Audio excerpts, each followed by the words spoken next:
आज बनाएंगे एकदम टेस्टी और मसालेदार लहसुन के पराठे और साथ ही हम ये दही का झटपट से बनने वाला रायता बनाएंगे। हमने यहाँ पे बाउल ले लिया है। इसमें मैं डाल रही हूँ 2 कप गेहूं का आटा। थोड़ा सा इसमें हम नमक डाल देंगे। आप गेहूं की आटे की जगह मैदा भी इसमें ले सकते हो। 2 छोटा चम्मच जितना ही अब इसमें हम तेल डाल देते हैं। आप तेल की जगह इसमें घी भी डाल सकते हो और इसको हम मिक्स कर लेते हैं। इसको मैंने अच्छे से मिक्स कर लिया है। अब थोड़ा थोड़ा आटा डालकर, पानी डालकर हम आटा लगा देंगे। रोटी का आटा गूंथते हैं, बस वैसा ही हमें यहाँ पर ये आटा लगा लेना है। अब ढक्कन लगाकर 10 मिनट के लिए इस आटे को रख देते हैं ताकि आटा सॉफ्ट हो जाए। यहाँ हमने ले लिया है छोटा वाला मिक्सर जार। इसमें हम डाल देंगे 2 गांठिया लहसुन और 2 छोटा चम्मच जितनी ही हम यहाँ डाल देंगे लाल मिर्ची का पाउडर। आधा चम्मच इसमें हम डाल देंगे पिसा हुआ जीरा और आधा चम्मच ही इसमें हम डाल रहे हैं नमक और आधा चम्मच ही इसमें हम डाल देंगे अमचूर का पाउडर। अगर आपके पास अमचूर का पाउडर ना हो तो आप इसकी जगह नींबू का रस भी डाल सकते हो। अब इन सबको हम ढक्कन लगाकर पीस लेते हैं। यह हमने इस मिक्सर को पीस लिया है। इसमें मैंने 2 छोटा चम्मच जितना ही पानी डाला था। ऐसा हमें बारीक सा पीसना है। यह हमने ले ली है 1 कप बेसन की सेव। अगर आपके पास ये सेव ना हो तो इसकी जगह आप बारीक सेव भी ले सकते हो या फिर मिक्स सेव हो आपके पास तो वो भी ले सकते हो। अब इसमें हम डाल देंगे एक कटी हुई हरी मिर्च। अगर बच्चे खा रहे हैं तो आप हरी मिर्च नहीं भी इसमें डाल सकते हो। साथ ही इसमें हम डाल देंगे कटा हुआ हरा धनिया। हरा धनिया आप जरूर डालें, इससे बहुत ही अच्छा टेस्ट आएगा। यहाँ हमने ले लिए हैं 2 मीडियम साइज के प्याज। प्याज को हमने ऐसा बारीक बारीक काट लिया है। आप चाहे तो इन प्याज को चॉपर में भी चॉप करके भी ले सकते हो। यहाँ मैं डाल रही हूँ आधा चम्मच जितना ही चाट का मसाला और इस सारे मिक्सर को हम मिक्स कर लेते हैं। मैं यहाँ पर और कोई भी मसाला इसमें अब नहीं डाल रही हूँ। 10 मिनट के बाद हम आटे को वापस देख लेते हैं और वापस हम आटे पर थोड़ा सा आधा चम्मच जितना ही तेल लगा लेते हैं और आटे को हम 2-3 बार ऐसे हाथ से मसल लेते हैं जिससे कि आटा अच्छा चिकना और सॉफ्ट हो जाए। आप देख सकते हो आटा कितना सॉफ्ट हो गया है। अब हम आटे की एक लोई तोड़ लेते हैं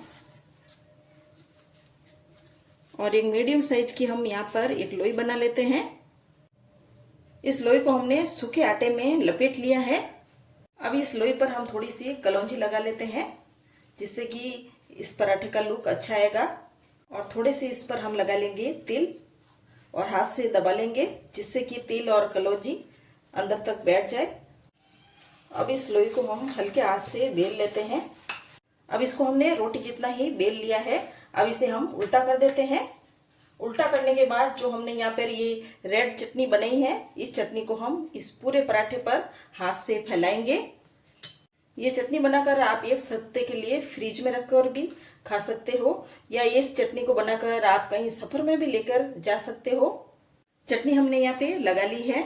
यहाँ हमने प्याज का और जो भुजिया का मसाला बनाया है उस मसाले को इस पराठे पर डाल देते हैं। आप इसमें कम ज़्यादा भी कर सकते हो। या मैंने 3 चम्मच भर के इस मसाले को डाला है। अब इसको हम फोल्ड कर लेंगे। पहले इस तरफ से फोल्ड करेंगे और बाद में हम इस तरह से इसको फोल्ड कर लेंगे और अब हम ऊपर से भी इसको फोल्ड कर लेते हैं। यहाँ हम चौकोर साइज में इसको फोल्ड कर रहे हैं। अब इसके दोनों तरफ हम लगा लेंगे सूखा आटा और इस तरफ से भी लगा लेंगे और एक बार हाथ से फैलाएंगे। अब बिल्कुल हल्के हाथ से बेलन से इसको हम बेल देते हैं। ये पराठा हमने बेल लिया है। अब इस पराठे को हम सेक लेते हैं। यहाँ हमने ले लिया है दूसरे पराठे के लिए लोई और इसको भी हम कलौंजी और तिल लगा लिया है। इसे भी हम बेल देते हैं।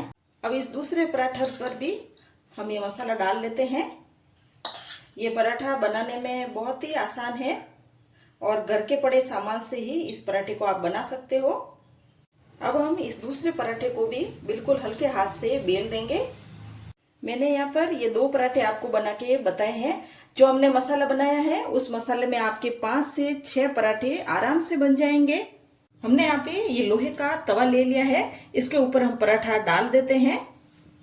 पराठा नीचे से हल्का हल्का सा सिक गया है। अब पराठे को हमने बदल दिया है। अब हम पराठे पर लगाएंगे तेल। आप चाहे तो तेल की जगह घी और बटर भी इसमें लगा सकते हो। गैस को हमने यहाँ पर मीडियम आंच पर कर दिया है और वापस हम पराठे को पलट लेते हैं। अब इस तरफ से भी हम तेल लगा लेते हैं। तेल लगाने के बाद इस पराठे को हम अलट पलट करके सेक लेंगे। इस पराठे को आप सुबह के नाश्ते के टाइम बनाए या बच्चों के टिफिन बॉक्स में भी इस पराठे को आप बनाएं। एक बार खाने में बहुत ही ज़्यादा टेस्टी पराठा है। ये पराठा हमने अलट पलट करके दोनों तरफ से सेक लिया है और आप देख सकते हो पराठे का कितना अच्छा कलर आया है। अब इसे हम निकाल देते हैं। अब यहाँ हमने ये दूसरा वाला पराठा डाल दिया है। अब दूसरे वाले पराठे पर भी हम तेल लगा लेंगे। ये पराठे बनाने का जरा भी तरीका आपको पसंद आए तो मेरे चैनल को जरूर सब्सक्राइब करें, कमेंट करें और जरूर शेयर करें। अब इस दूसरे वाले पराठे को भी हम निकाल लेते हैं। इसे भी हमने अलट पलट करके सेक लिया है। हमने यहाँ पे 1 कप जितना ही फ्रेश दही ले लिया है। इसमें हम डालेंगे 1 चम्मच भुना हुआ जीरा और आधा चम्मच इसमें हम डाल देंगे काला नमक। नमक आप अपने टेस्ट के हिसाब से डालें और आधा चम्मच से भी कम इसमें हम डाल देंगे लाल मिर्ची का पाउडर और इन सबको हम मिक्स कर लेते हैं। इन पराठों को हम इस दही के रायते के साथ खाएंगे जो खाने में बहुत ज़्यादा टेस्टी लगेंगे। इसके ऊपर हम डाल देंगे धनिया पत्ती और इसको भी हम मिक्स कर लेते हैं। ये हमारा इस तरह से रायता बनकर तैयार है। रायते को हम पूरी पराठे के साथ खाएंगे तो ये खाने में भी बहुत टेस्टी लगेंगे। यहाँ हमने ये सारे पराठे बना लिए हैं।